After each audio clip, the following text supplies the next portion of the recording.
Allahumma salli wa sallim mamang bapak mamang bapak mamang Allahumma salli wa sallim mamang bapak mamang bapak mamang.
wis antuk wahyuning Allah.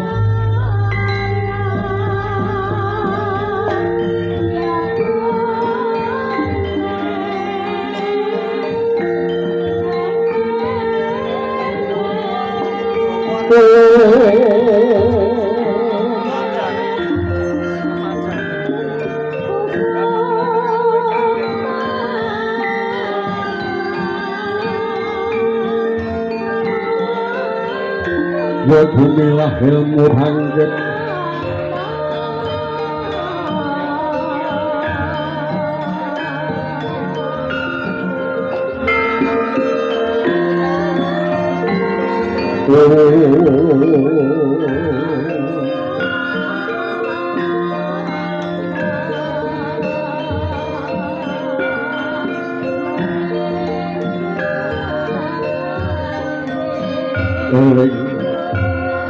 Mring pangeran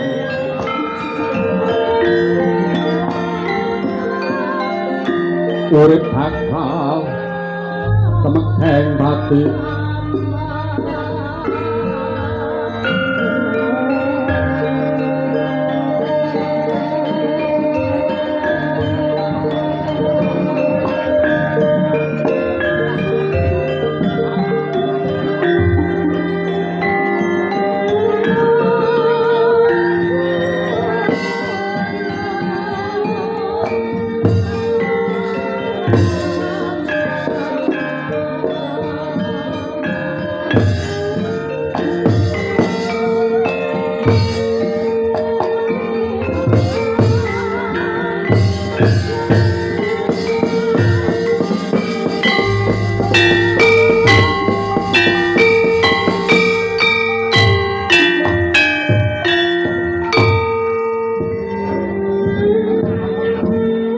Kumalan Pramudita sirna kang Durhama sinapu ing kaheningan.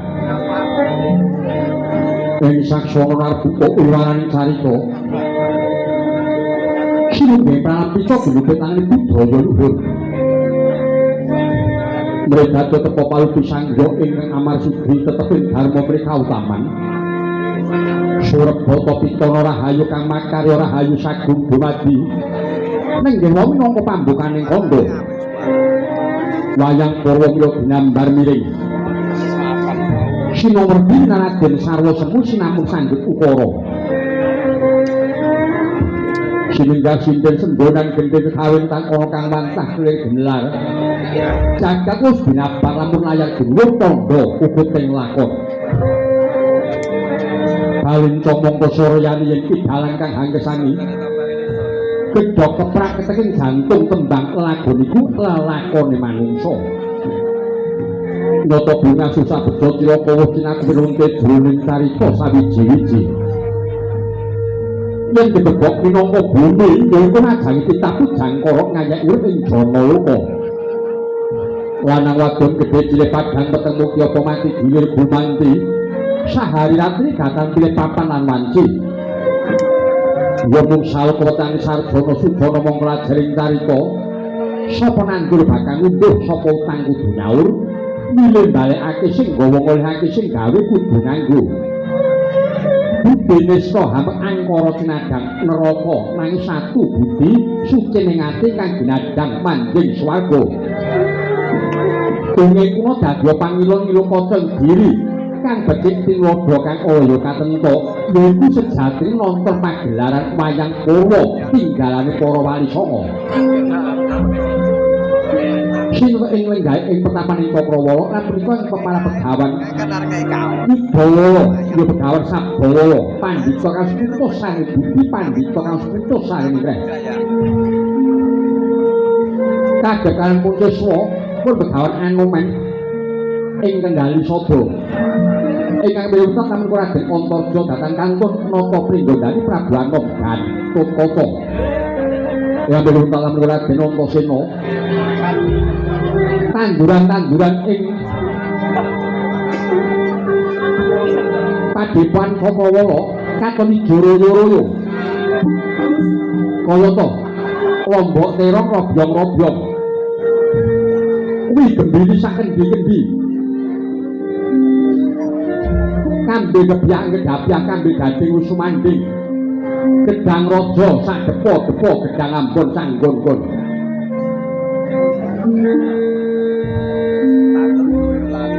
mangkono pangudas sawen kawijining lesan sang pandhita linuwih Begawan Sabala tiket Rembang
Aglarkan Samya Seda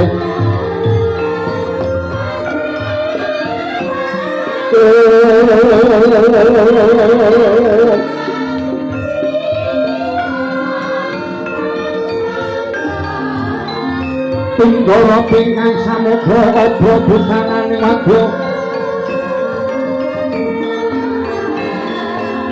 Pindha panggrahentos putra ketinggih prawira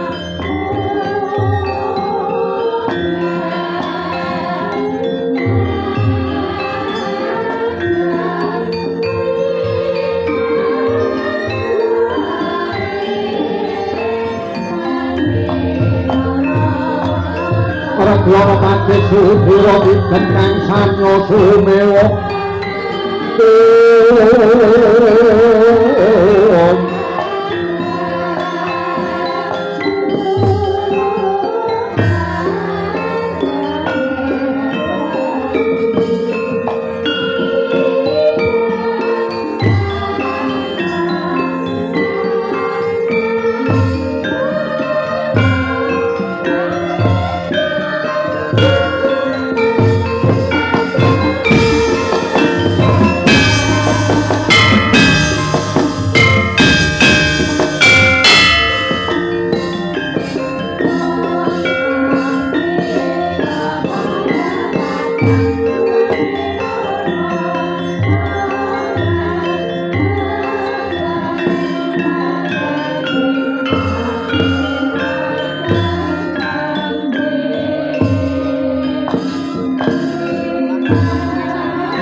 Rajating praja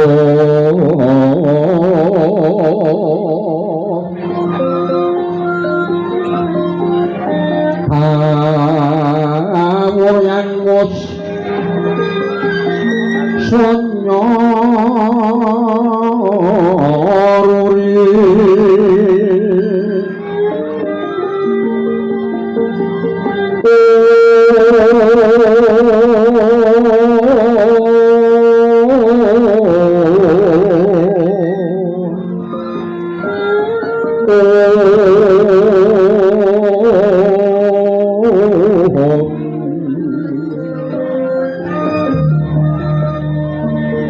Ora pangreng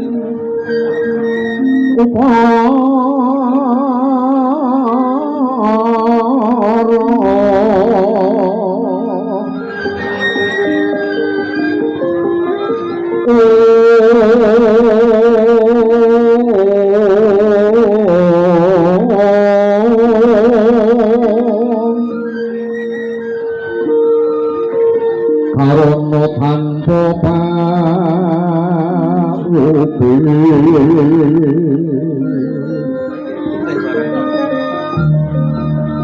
hatilah silas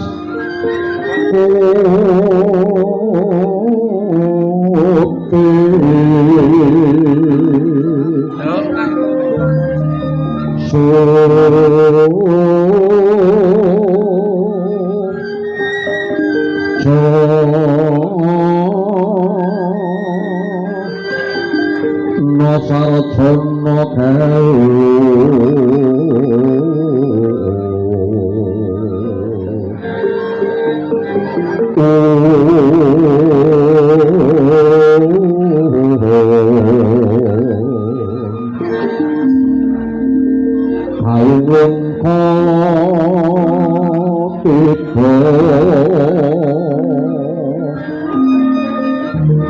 Ikentang hangat nabi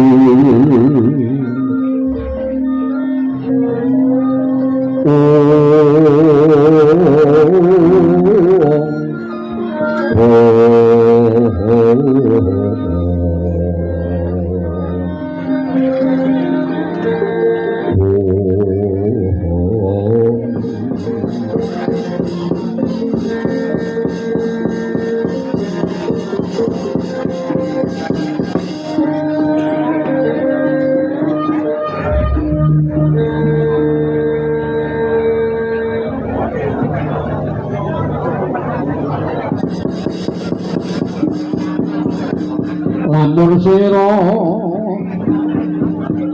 anggeku kaki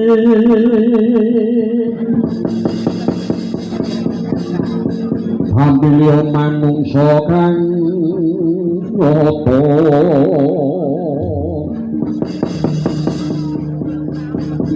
ingkang becik martabake sarta kang mruhing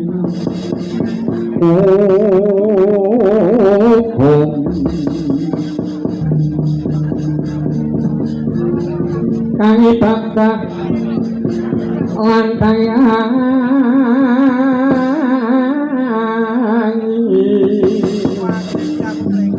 syukur hantu wong popo ingkang usahamu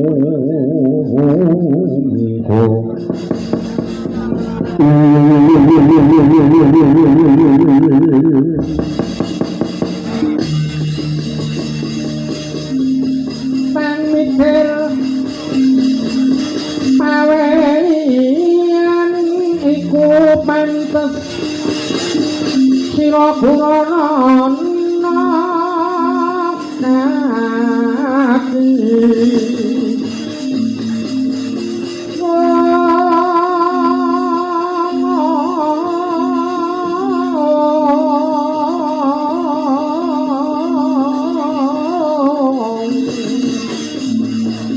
saratane kamuruhana saratane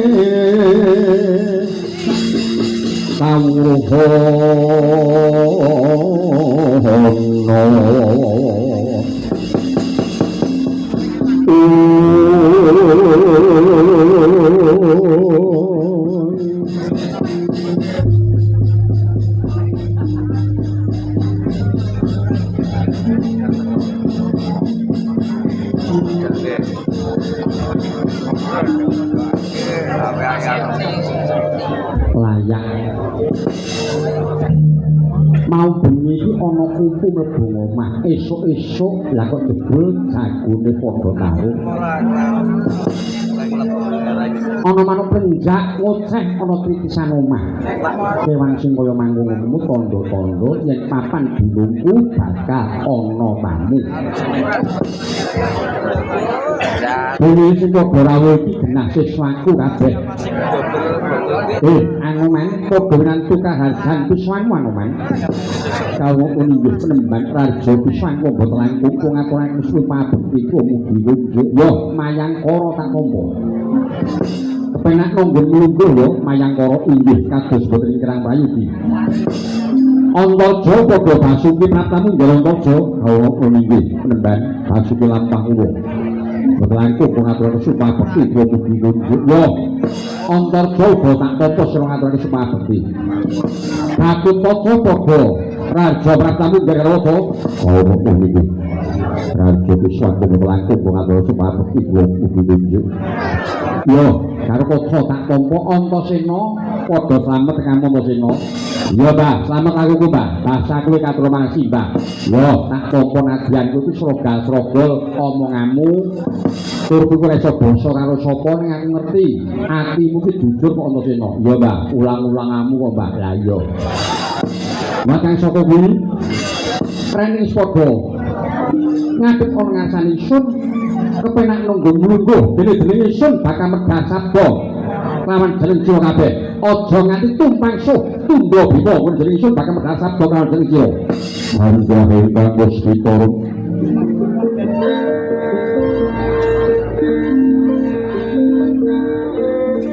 kasiring samira nomre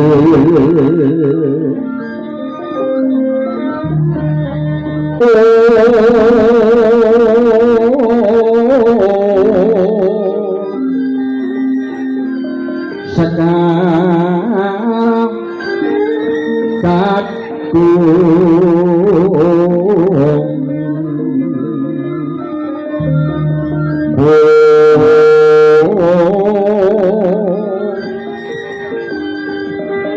nas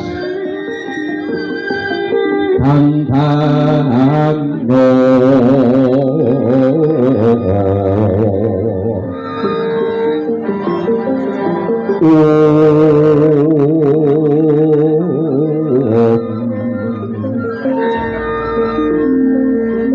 Maweraras karenane ngatri yo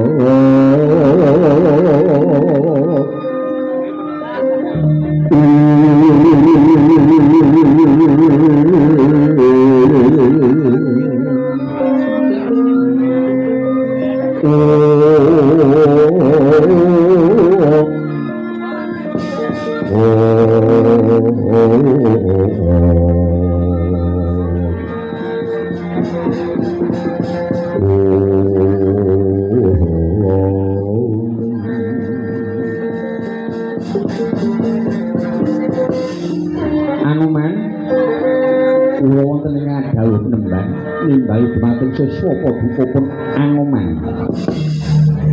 rening jeneng sira wis ngadhep ana ngarsane sun mulakang saka Mayangkara mara gage kuwi takon apa lan jeneng sira apa wis madhep mantep nggonmu meguru kelawan jeneng sun inggih raosipun maneka sami madhep kaliyan mantep dene madhep ing tekadmu inggih boten badhe nalingsir saking kautaman penemban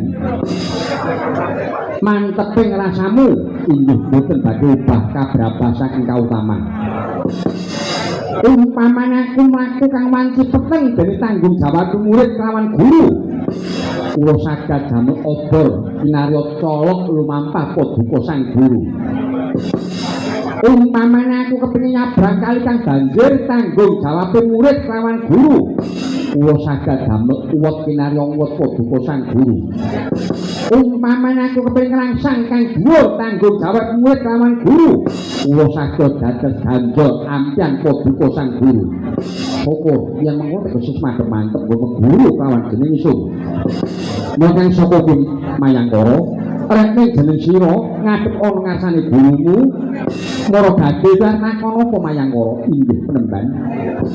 Kula menika mrehatosaken kaliyan tiyang-tiyang ingkang sami gesang wonten pradesan wonten ereng-ereng gunung.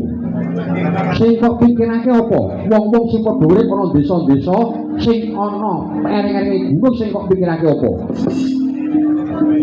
Supados tiyang-tiyang gesang wonten ing pradesan wonten ereng-ereng gunung kula suwun supadosaken ayem tentrem bagya mulya sayuk rukun. Menika kedah kados pundi penemban?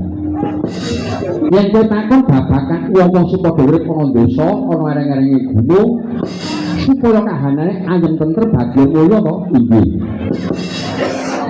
Kanthi dasar patang perkara nek kepengin ayem tentrem inggih menapa kemawon penemban siji.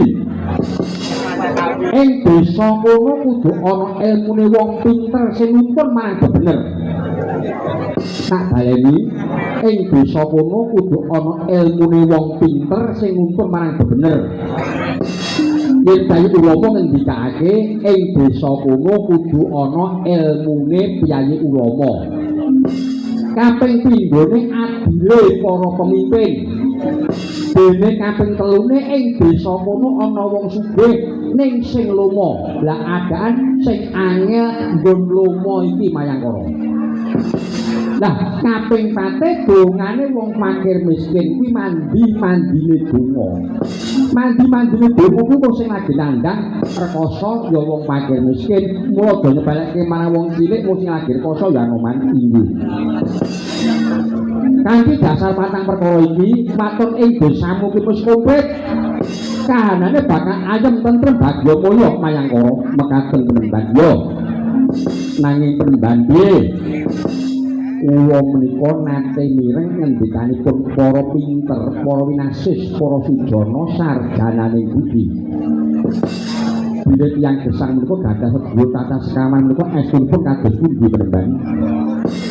Pancen wong urip kuwi duwe sedulur tata papat. Aku karo kowe kuwi duwe sedulur tata papat. Yen bae ulama ngendikake amarah, amanah, mumayenah, supiyah kuwi nek piyayi ulama. Nanging yen Kyai Jawa ngendikake sedulurmu Kakang Kawah Adi Ari-ari, kuwi sedulurmu. Lah, kuwi rupane abang ireng kuning putih. Kuwi sedulurmu kuwi rupane abang ireng kuning putih. Kuwi duwe watak dhewe-dhewe anoman. Ingkang putih niku sedulur kowe ingkang putih, watake suci. Watake suci iki sedulurmu sing putih, ning aja semuci suci. Suci ning aja semuci suci. Suci iki tegese resik, resik saka regeting urip. Sing diarani regeting urip kuwi apa? Ya kuwi dosa lan memala. Kuwi regeting urip iki dosa lan memala. Dosa iki samubarang kang ora netepi dharma. Memala ya kuwi angkara murka. Wujude samubarang mung kepengin mikulake awake dhewe, ora gelem mikirake marang wong liya. Kuwi sing diarani wong kang tumindak angkara murka. Mekaten penemban. Iya, kuwi sedulurmu. Lajeng sedulur kula ingkang werna abang. Sing werna abang ki hambeke subura panggah ing dharma tegese kendel utawa wani. Nanging aja gumendhog kumalungkung. Yen wani aja wedi-wedi, nanging wedi aja wani-wani. Wani marang angel, wedi marang gampang. Sing sapa kepengin mulya mulyakno sesamanira.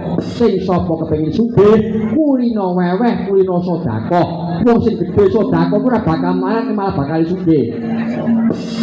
Sapengin sing pengin dadi pejabat nyedak marang rakyat iki sing diarani wong kang kendel buku dhewe. Kuwi sedulurmu dhewe sing werna abang. Mekaten. Lajeng sedulur kowe werna kuning, sing werna kuning kuwi wis beda maneh. Inggih kados pundi? Kuwi matake susila anuraga, tegese birahi marang tata krama. Ya mung sirikane aja milik sing dudu darbemu, aja sok seneng milik sing dudu darbemu lho Anoman. Pepinginanku go piranti ning urip nang kudu lan angon tinon aja mung kepengin mongko tanpa nyambaran pitukur nang labuhan. Pepinginanku yo piranti ning urip pancen kuwi yo piranti ning urip kurang uripmu pengin kuwi ning nonton kahanan. Lah kok Anoman kok pengen dadi wakil bupati kuwi ora kena ngono kuwi. Nonton kahanan yoga kok kepengin dadi DPR kuwi ora kena ngono kuwi. Yo kabeh iki kudu nonton kahanan. Nonton kahanan iki iki kuwi apa ora ngono kuwi ditonton. Gendong kuwi sak ora-orane iki yo sak bobote sak kuatmu sing kok gendong. Dadi aja mangsa kahanan. Gendongmu kuwate 50 kilo ya 50 kilo. Aja kok entepi sekintal mudhar kowe engko. Mekaten nggih penemban yo kuwi sedulurmu dhewe sing werna kuning. Lajeng sedulur kowe ing werna ireng. Werna ireng kuwi hambeke santosa, sabar, wicaksana, lila lan legawa. Ku sedulurmu werna ireng. Tegesipun santosa ora kenggo peke ora menjual bebaya. Kuwi jenenge santosa. Menawi wonten tembung sabar, sabar iku tegese bisa meper hawa nafsu. Kuwi sing diarani wong kang tumindak sabar. Menawi wonten tembung wicaksana, wicaksana iki tegese ana garis adil. Mongko garis adil iki lan garis bener iki ora pilih kasih. Ora pilih kasih, ora bapa, ora biyung, ora kakang, ora adi, ora sedulur. Kudu dadi jati diri kang becik kuwi sing diarani wicaksana. Menawi wonten tembung lila. Lila kuwi yen dalem ya aja hubungan nanging dicacat ya aja serik. Tak baleni lila kuwi yen di lem kuwi ya aja seneng. Nanging yen dicacat ya aja serik ibarate kaya banyune segara. Sibuk ana kaping 1000 ora bakal lokak malah samsaya kebak. Anoman dadi pejabat negara. Sing seneng karo Anoman mesti ngalem mergo seneng. Sing ora seneng mesti nacat. Kaya ngono kuwi biasa Anoman.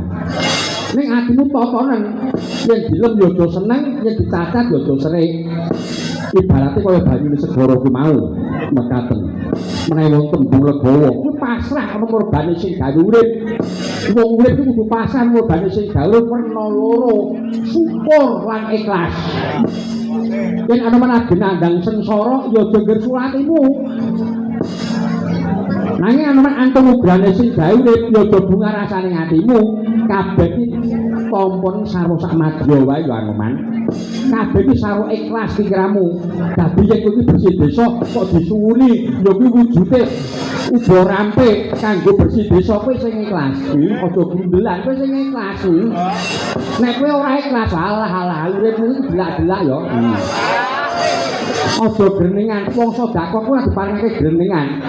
Nek sedekah kuwi greningan ora ditampa karo sing gawe urip. Kitab suci wis ngendikake, ya ayyuhalladzina amanu la tutilu shadaqatikum bil mani wal adha. Lho, teko kenleng yo iso dalil dikon kenleng yen ngono.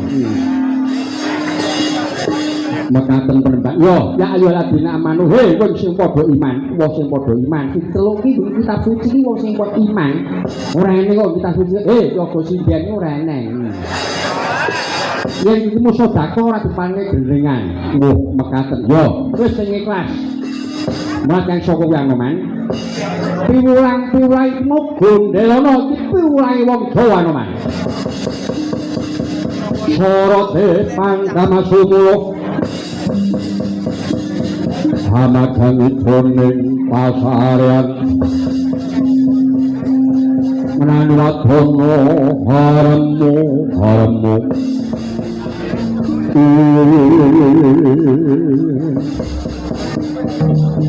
kalingan sakurangan sang jaman kengkong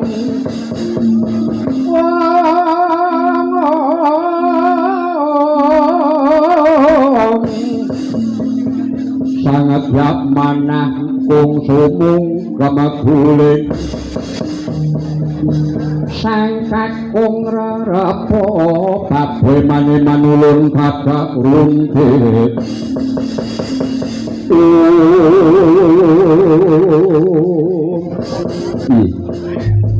sewu-sewu geni panuwun geni wecah jangan buka ingkang dipun paringaken dhateng Anoman. Yo Anoman, iki praeka ngati-ati ya Anoman.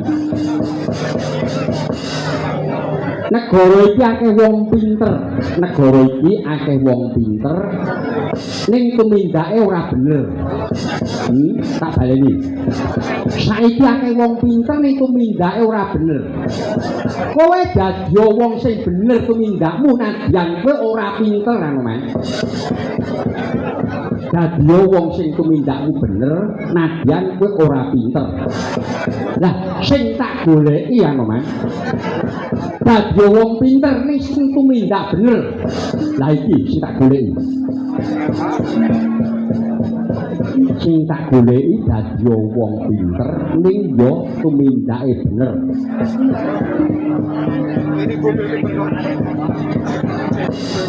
Sebab apa benerake wong pinter ki angel, ora gampang. Wong pinter kok benerke iku angel. Lambene iki iso ngalor ngidul wong pinter iki. Kuwi angel Anoman. Kuwi kudu nganggo rasa. Kowe benerke wong pinter iki kudu nganggo rasa. Mekaten penembak yo. Antarja wonten dawuh. Kowe takon apa? Mumpung kowe ngadep ana ngarepanku, kowe murid-muridku kabeh iki. Arep takon apa? Iya. Kula menika rinten dalu namung prihatosaken dumateng kahanan ing jagat Nusantara menika, inggih negari Nusantara. Sing kok pikirke apa? Kowe kok mikirke ing Nusantara kang gemelar iki sing kok pikirke apa? Kenging menapa sakmenika kathah para kawula cilik ingkang sampun boten pitados kanthi pimpinanipun. Terus kathah para pimpinan tunggal-tunggalipun sami elek-elekan tunggal-tunggalipun. Kathah pimpinan ingkang sami boten saged ngayomi dumateng kawulanipun. Lan kathah bencana alam itu mempuh wonten ing jagat raya. Kadosa limbur gonjengaken bumi gunung sami jeblok segara ngamuk wonten daratan pakeblok mayangkara penyakit maneka warna esuk lara sore temekaning pati sore lara esuk dumudipun pecah kathah wujudipun omong ingkang sami mangan tandurane piyai menika esunipun jaman menapa jaman ingkang kegirisi menika penembang. Antarja wonten dawuh, aja kaget. Inggih, kados pundi? Kowe ngendikake kenapa jagat raya iki kebak kahanan sing kaya mangkono ku mau? Ngelingono Antarja, yen to jagat iki mau jaman kuwi kapérang ana cacah 5. Sing diarani siji jaman edan, loro jaman kala srenggi, telu jaman owah, kaping 4 jaman kala bendu, dene kaping 5 sing diarani jaman keemasan, ya jaman emas. Iki mung kari nonton taune. Lah, jaman-jaman iki ku bakal mubeng utawa nyokro manggilingan, dadi aja kaget. Gathuk-gathukno dhewe karo taune iki taun pira? Menika taun 2026. Lah iya. Kowe ngerti to taun 2026 iki jenenge nganti jaman edan. Lho. Kok jaman edan kados pundi? Titikanipun menapa menawi negari menika nganti jaman edan? Kuwi ana tandha-tandhane. Nggih, kados pundi? Iki piwulange wong Jawa kuna kudu kok ngeteni mergo aku karo kowe iki dilairke ana tanah Jawa. Aku karo kowe karo sing gawe urip ora dilairke ana negara manca ki ora, ning dilairke ana tanah Jawa. Dadi piwulange wong Jawa kudu kok gondeli. Zaman edan iki mau jarian orang edan ora keduman, bareng melu edan malah ora tahan. Gelem mangan barepe ing liyan, wolak-walik ing jaman, kursi-kursi padha dienggo rebutan, bondo negara padha dienggo rayaan. Rakyat cilik sing dadi korban, wong cilik kuwi mangane sethithik, lungguhe dinthik, yen negarane beber iki mati dhisik iki wong cilik.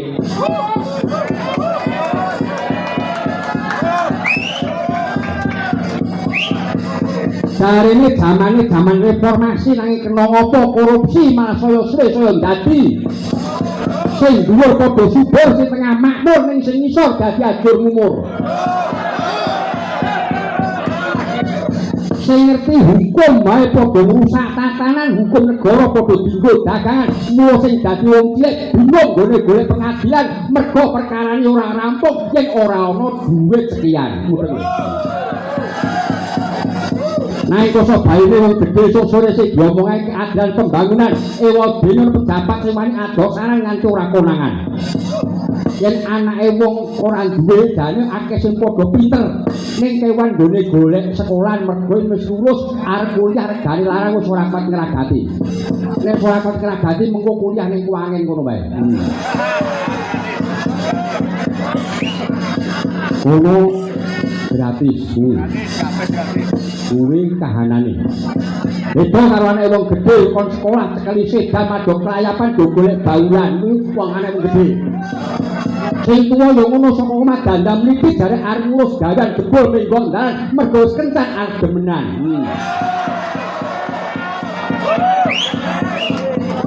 Iki jenenge jamane dan mula kowe aja kaget yen negara ki nganti jamane dan. Iki kok yo bakal rampung. Mengko bakal rampung mung kari nonton taune, rampunge kapan aku ora ngerti. Iki mengko bakal nyokro manggilan utawa mubeng. Mekaten iya.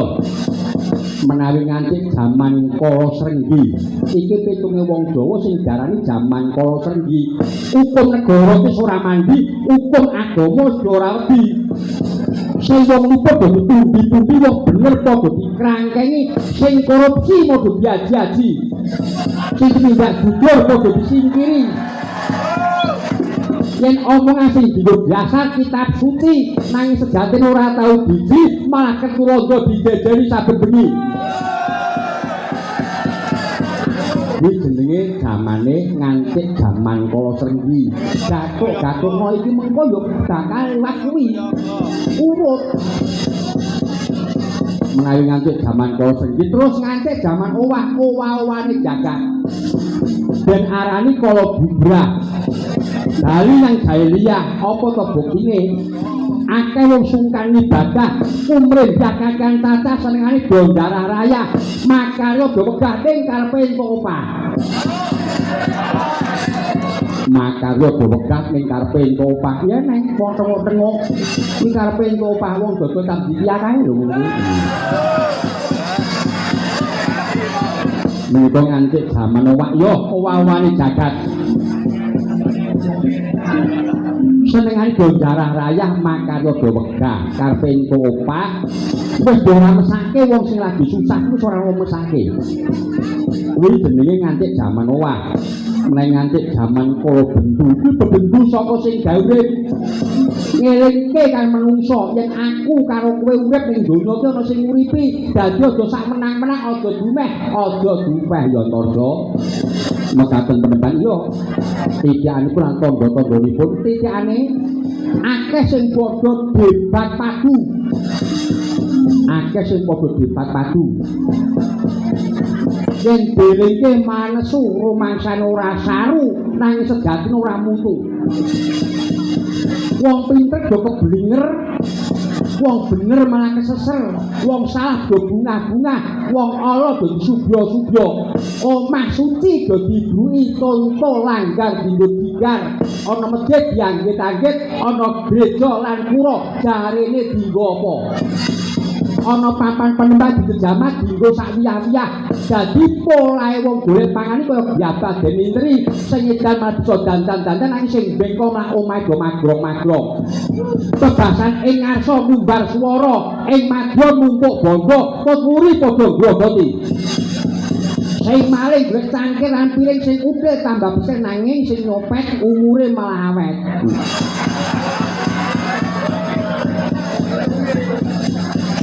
wong bagus isane do kementhus ora entong ora irus nyatane ora petus ora akus mula patrape do kaya wedhus senengane modho kembus-kembus ki wong bagus kosok bane wong ayu dadi ora mutu yen bengi malah do metu lambene dibincu geni rada kemayu ning isore lampu pampil supaya bisa payu ora payu nganti mampu tubruk ngasu muten lho iki iki jenenge jaman kala bendu piwulange wong Jawa kuno biyen. Menawi nganti jaman emas. Lah iki sing dinteni kapan negara nganti jaman emas? Kapan negara iki nganti jaman emas? Tandha-tandhanipun. Tandha-tandhane apa, Jo? Jaman emas ki mau tata krama isih utuh, tata susila isih murni, tata susila tengkleng isih murni. Kabeh menungso urip iki ngestokke gawe sing gawe urip kanthi temen-temen. Isih akeh kiai sing sumandhing marang kitab suci. Wis ora ana wong korupsi. Wis ora ana wong korupsi. Pimpinane bisa ngayomi marang kawula. Kawulane padha sayuk rukun, padha makmur, wis ora ana wong melarat. Melarat ki 0,%. Lah Sragen kene iki sing melarat iki 11,% lho. Dadi sing melarat ki mus 0,%. Dadi ora ana melarat, enenge wong makmur, wong sugih. Isine kahanan iku makmur ku jenenge jaman emas utawa jaman keemasan. Lah benjang menapa negari mung nganti jaman emas. Terus tau krungu to taun 45 iki nganti jaman emas.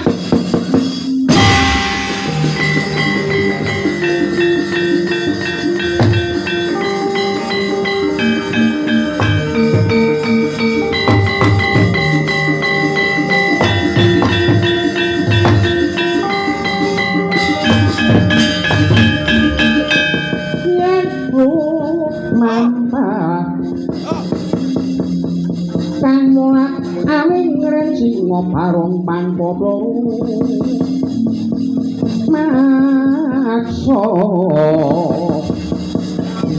kacak metone ngurine macan kempong ing ayut nagara dekan kerek singo matre kasno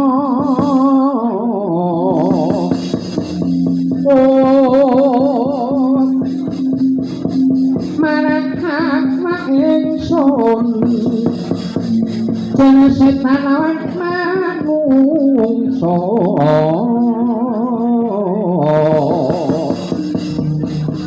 padha kecet lawan hantu bumi.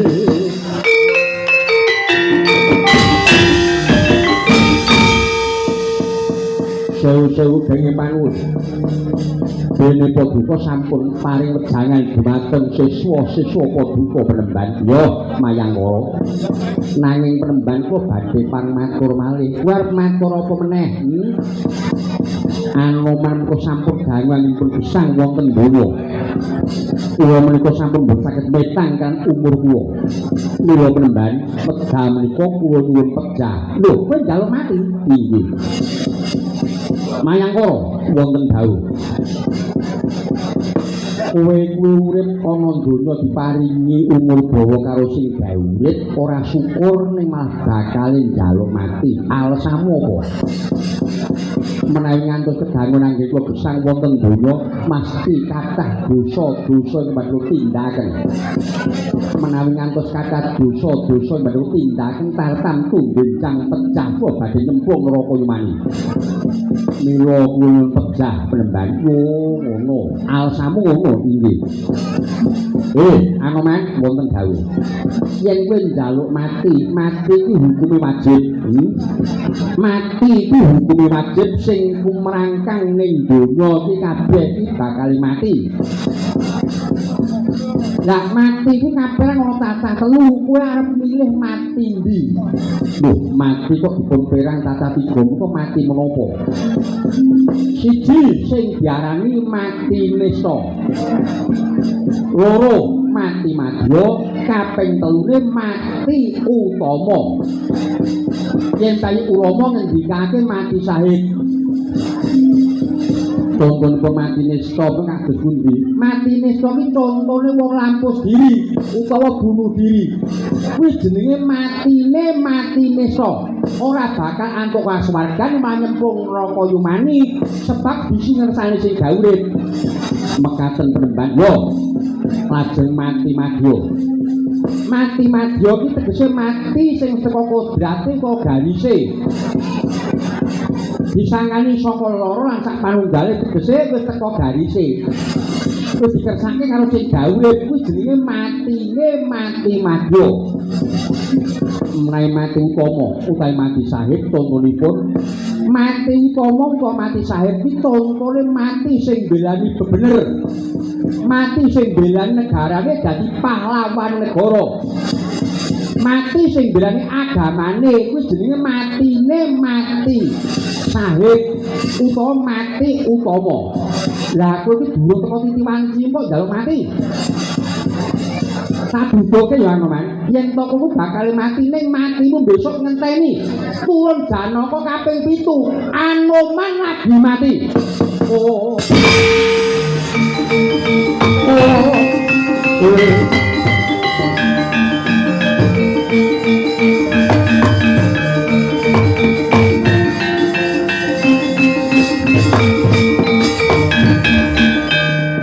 Makananiro layong kumakocam rasnya merekani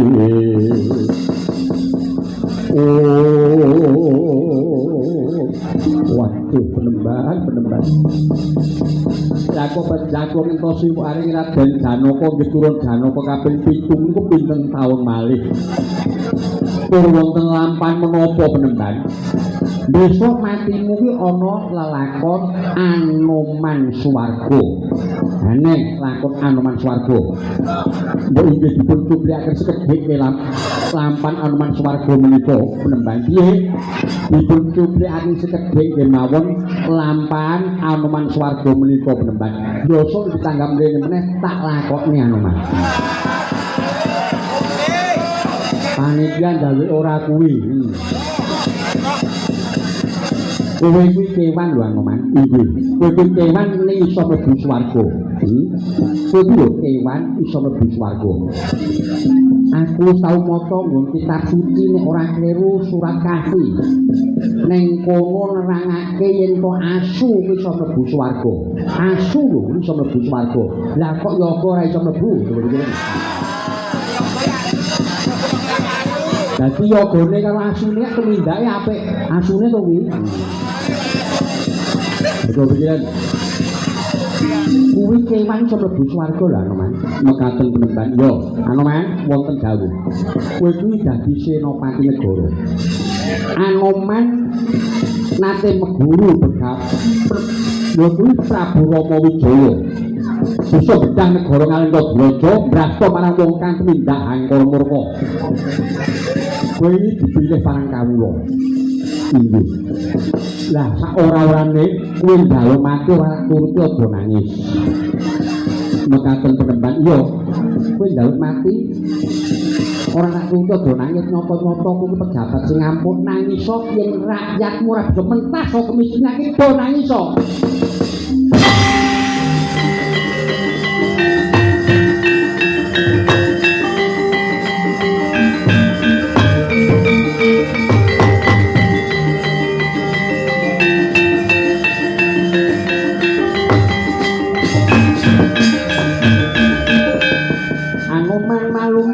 Sampun tapi sing sari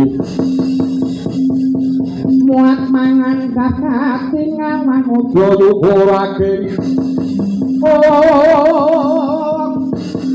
manojo yukurake kang iko kaeksi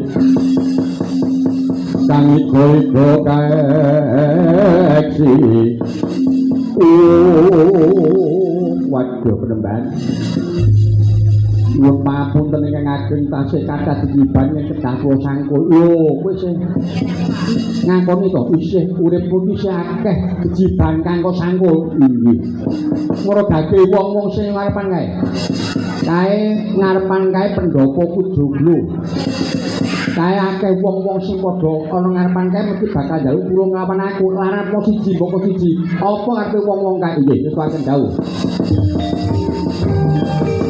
Nang samar pamorek sopo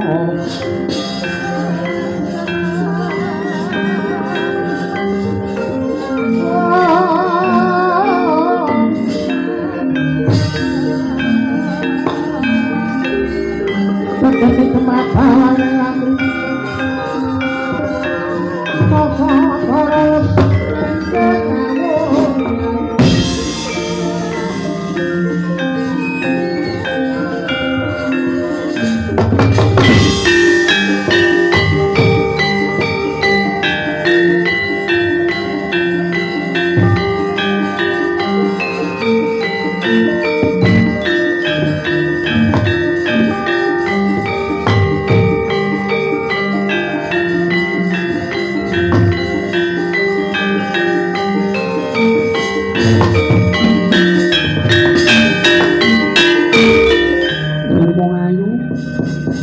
wong ayu omahmu ngendi sapa jenengmu?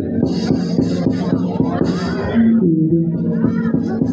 Kula menika boten tebih saking mriki. Yo, wong endi? Kula saking Miri niku mawon. Terus jenengmu sapa? Nami kula Uni. Jenengmu Uni. Inggih, lha kok kene duwe karep apa? Penemban kula badhe nyuwun tulung kan duka penemban. Njaluk tulung apa? Bojo kula menika kesah ngantos 5 taun dereng wangsul.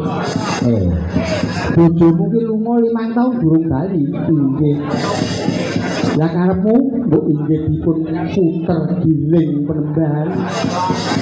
Mangsul malih. Lho. Kaya ngapa fotone ning ora? Inggih wonten. Yo. Nggih, kaya ngapa? Menika penemban. Lho. Rupane kok persis kaya aris lembat ya. Mung brebet. Oh. Ibu kuwi sanes ya. Kowe kepengin diasi karo bojomu. Inggih penemban, kowe kepengin diasi karo bojomu agamamu apa? Oh menika Islam. Islam kuwi tulisane ISLAM. Isa Subuh Luhur Asar Maghrib. Kowe tindak kene mamak kuwi sampun. ISLAM. Ingin selamat laksanakan ajaran Muhammad di Islam. Mekaten nggih penemban. Yo, gandeng agamamu Islam. Kowe buka surat Yusuf ayat 4. Unine ikola Yusufu li abi ya batini ra'aitu ahada samsa wal qamara ra'aituhum li sajidin. Saben-saben kowe zikir kuwi bakal diasi karo sapa wae. Mergo kuwi surat pengasihan. Mekaten nggih penemban. Yo. Mare mekaten kula ngestuaken dawuh. Kowe wong Jawa to? Inggih. Lairmu dina apa? Kula menika lair dina Jumat Pon. Jumat Pon. Kowe saben malam Jumat Pon kowe turu ning ngarep lawang. Ning ora kena nganggo sandangan apa wae gelem ora. Purun penemban. Dados awir-awir nggih boten kenging ora kena. Nglakoni kok mekaten nggih penemban yo. Turune nglebet napa enten jawine lho. Turune mengkurep napa miring rumah. Turun rumah. Saben malam Jumat pon saben-saben sing dolan ning omahmu sapa? Yoga-yoga niku ya syukur. Sepapan. Ojo branono sik. Lagi penting. Yoga sing nakal sapa? Sing ngaron naminipun aku dah. Upaya nakal dhewe. Nggih. Yo gage. Tindak napa sing dadi niku ki bakal lakon apa kang dadi kerjamu? Inggih teman-teman.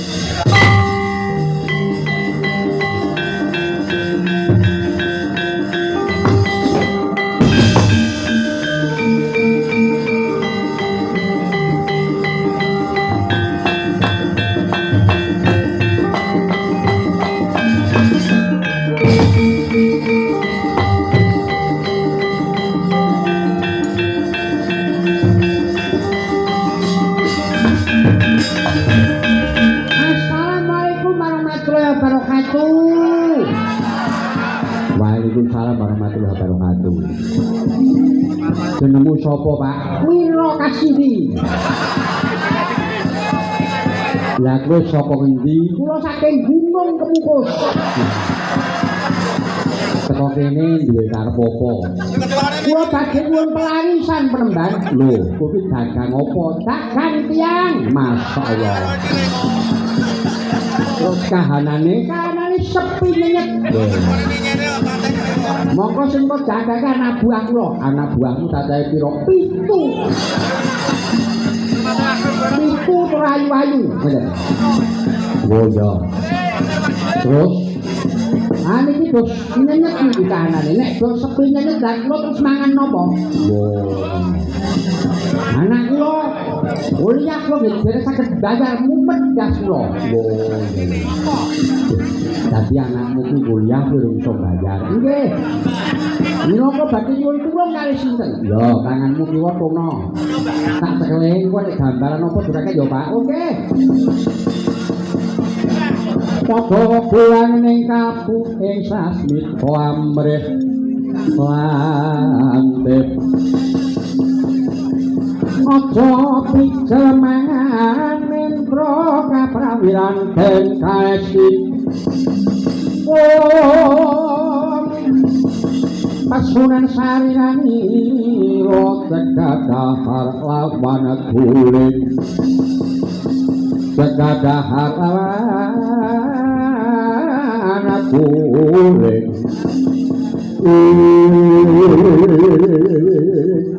kota Mangkono tanggeling dipun cepeng kan begal Sabolo wonten gambar wonten ajeng Bapak Wiro Kasdi bencang pecahipun badhe nyemplung neraka Semet isen-isen neraka geblak sanalika waduh tobat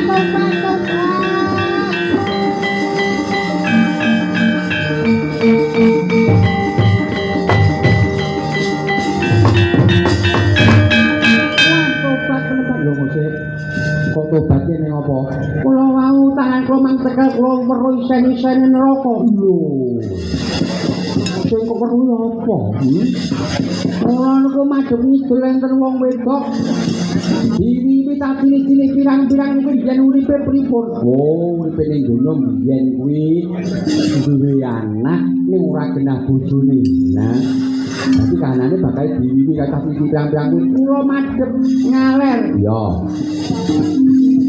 Anten wong wedok mangat ora bisa mingkem. Oh, biyen dadi sinden. Dadi sinden isuk ning kono ki mangat terus ora iso mingkem ngono. Kula do pengen dadi sinden ngono. Kula madhep ngetan niku wong lanang pirang-pirang nyekeli mawa nutuhi mawa. Kuwi biyen dadi yoga. Oh, yoga ngoten niku. Ya. Kula madhep ngilen enten wong lanang siji ngangge rambi kuning diubung widodari tata pitombolo. Biyen dados napa niku? Biyen dadi dalang. Dadi sak rombongan iki sok ning kono ora wor. Ora wor. Iki gone dhewe-dhewe. Oh, ngaten nggih penembak. Iya. Waduh, kok mumet penembak mumet piye? Mumet apa? Dereng saged bayar sekolah. Oh iya. Kowe iki taun pira to? Tahun 26. Oh. Ya. Lah kuliah nang endi? Niki nggih dicek. Nah, wis iki bayarane tamani. Iki yo tenang apa dikro-dikro-an opo tenang. Nah. Ya kuliah niku angin kono wae ya. Oh nggih matur nuwun. Matur nuwun wis. Engko nek njaluk tambah Pak Wakil Bupati ya. Oh nggih. Matur nuwun. Iya, kuwi mau nggo bayar kuliah anakmu isih turah. Bayare niki mau isih turah. Iya, isih turah. Ning turahe kuwi nggonen usaha uripmu. Nyambut gawe apa? Kowe kok bakal sugih. Tak sedake taun 17 sing arep teko iki kowe kok sugih. Ngoten penembak. Ya, kowe sugih ra umum blegedu. Ning mung mlingku karo kowe. Pak, pripun? Yen kowe sugih tenan, siji, yen ana wong melarat kaya kowe lagi rekoso ora kok tulungi, kowe dadi marat meneh. Loro, yen ana wong bersih desa kok kowe ora urunan dadi malah meneh lho kowe. Oh nggih.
Tugaku saka negara Mandura sediake bak meguru sing jenenge Bekani Bawala nggih.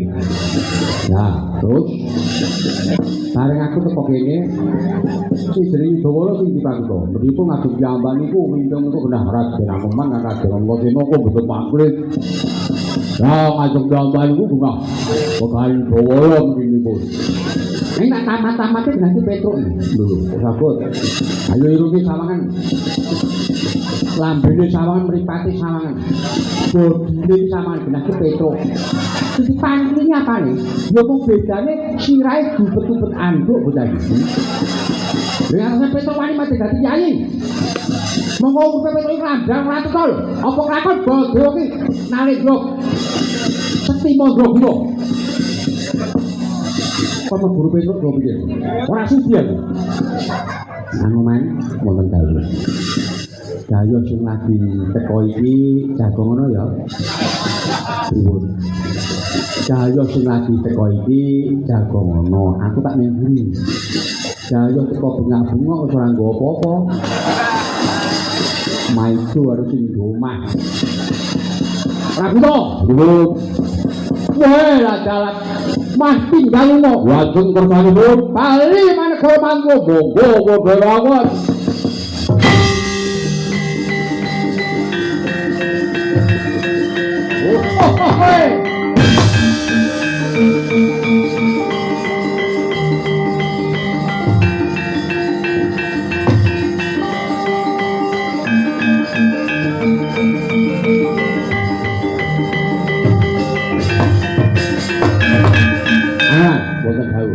Nanti Baladewa wangsul dumateng negari Mandura. Oh, Prabu Baladewa Ratu Suranggi Tata Krama.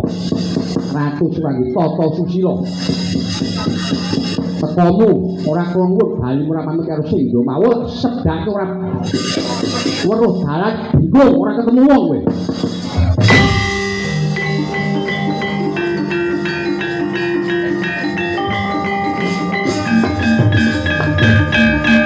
Itu, Bibut. Salahnya ini. Ya, Bibut. Mau buat tengeri apa? Bongko tengeri ya, yaksi ngilen. Bongko tengeri. Ya, ini kan malah lebuk ulon ya. Lebuk ulon. Ya, ini dapat malah. Ya, ini lagi ngomong itu ngambil itu. Kok jalannya metu kaya langge kok dhewe bingung. Wah, iki to Praguto iki. Hei, Praguto, ribut. Noleo. Wah, dibingung kene iki.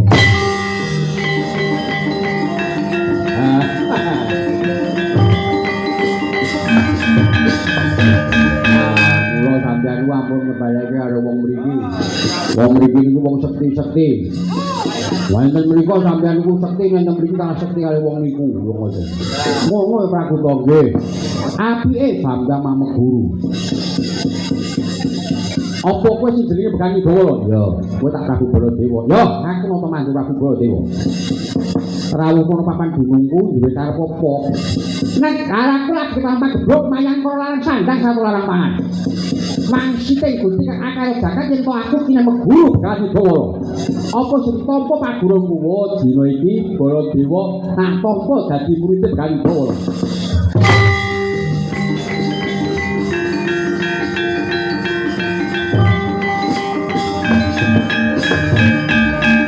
Sewu beri panuwun aku ditampa ya. Nek yo isih kurang tata kramamu. Kurang piye? Kowe dadi murid to? Yo, aku dadi guru. Murid karo guru kuwi kudu duwe tata krama, duwe tata susila. Yen muride gurune iki malangkrik ngene iki muride yo ora kena malangkrik. Tangane gurune didoke. Lungguhe ning ngisor, murid kok. Nanggap ya. Ya teniki jenenge murid ngoten iki. Ngono ra wangke tata krama dienggo sing duwe niku awake dhewe. Ngoten. Tata krama tata susila dienggo lange ngoten iki. Ngono ra wangke guru niku malati. Guru niku malati. Malati piye Prabu sampeyan sekolah wani kali guru. Najan sampeyan mengko nek pun lulus. Duwe jasa. Nek golek gawean seret. Golek gawean ora entuk mergo sampeyan kuwi kali guru sampeyan. Ngono ta alhamdulillah, mati teni lho. Ngono ku nek muni niku nganggo tiban. Oyo-oyo kok wani kali jalan, kok mawon ngoten iki.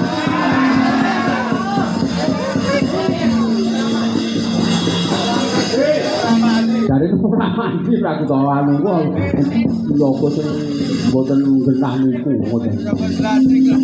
Yo aku wis gelem lungguh ngisor karo guruku ya, ini yo kurang tata kramamu, kurang piye kudu basa, mang basa nek mboten basa mengke sampeyan duduken lho. Ngono Prabu nggih.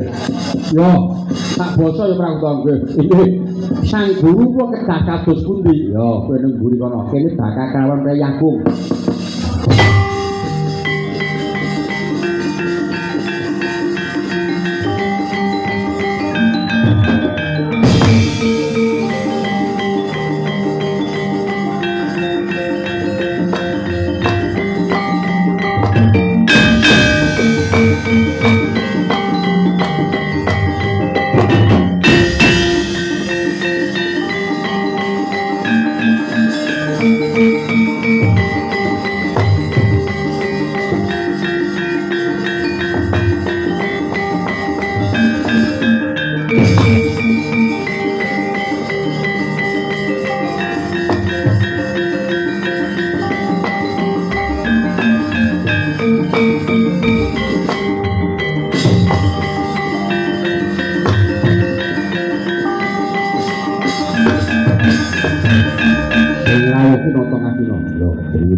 Rawe Prabu Duryudana ana papan gunungku duwe karep apa?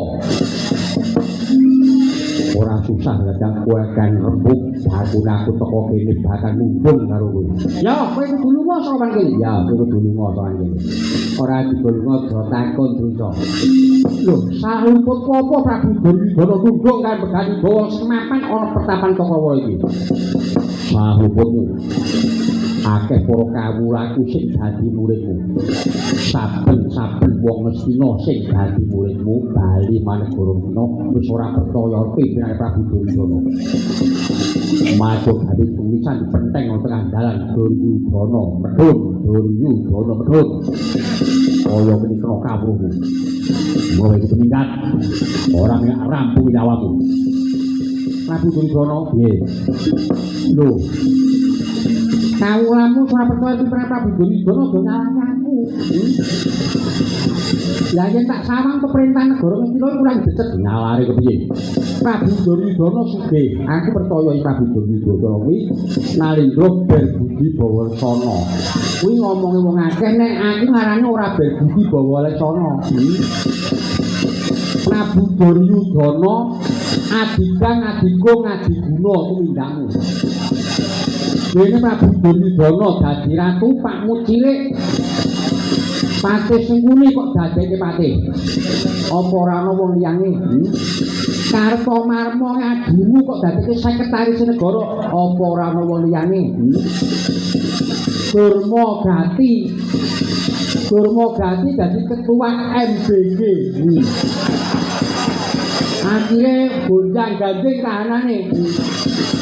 Ya kaya ngono kuwi.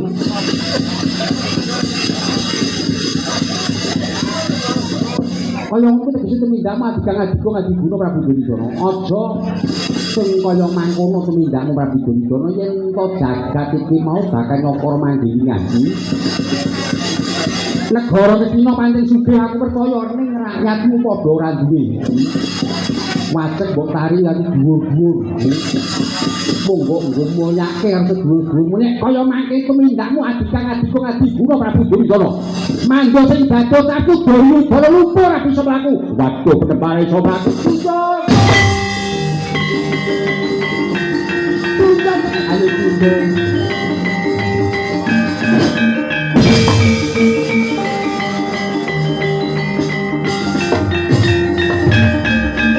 Syukur. Wani karo mbahku kok.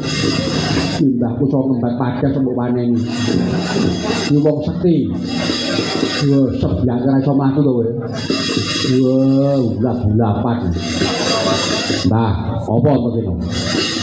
Aku ki muridmu, Mbah. Iya, mbok disebdake supaya aku dibutuh sinden oke to, Mbah. Yo tak sedake ning kowe njloro bukit sak urip nggih. Mau ngono kuwi ora usah sandatane kene-kene ana kira. Piye? Dene dina iki wis kudu njaga katermaning petapan kene. Ya Mbah ngetoke dawuh mano Man, wonten dawuh. Kowe kudu njaga katermaning petapan kene. Inggih, wis wae dawuh. Dene petapan kene supaya enggal padhang rasa lintang marang bumi.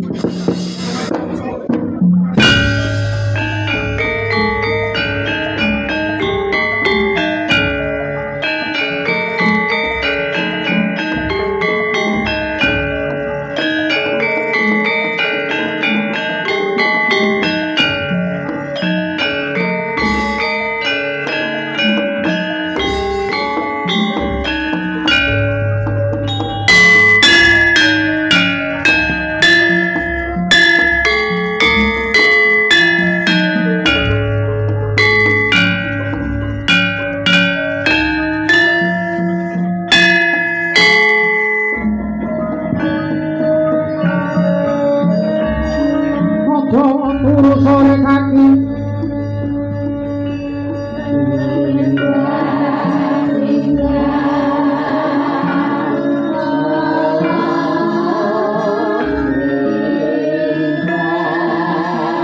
ono buangan kang jagat